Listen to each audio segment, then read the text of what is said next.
সুপ্রিয় বন্ধুরা, আসসালামু আলাইকুম। আপনারা দেখতে পাচ্ছেন আমরা সকাল সকাল বের হলাম। আমার এক আঙ্কেল ঢাকা থেকে এসেছে, তিনি বায়না ধরলো যে আমরা আজ রস খাবো। তাই আমরা সকাল সকাল মোটরসাইকেল নিয়ে সবাই মিলে আমরা যাচ্ছি এখন রস খেতে।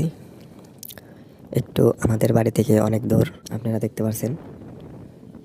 আর কিছুক্ষণ পরে হয়তো আমরা পৌঁছে যাব, গিয়ে আমরা শীতের সকালে রস খাবো। আমরা কাছাকাছি এসে পৌঁছে গেছি। এখনই আমরা মোটরসাইকেল থেকে নামবো।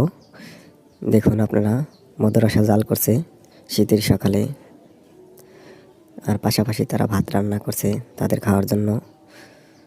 অনেক সুন্দর সকালে কুয়াশার মাঝে মধুরসা খাওয়া, রস খাওয়া। আমার এক আঙ্কেল দেখতে পাচ্ছেন রস খাচ্ছে।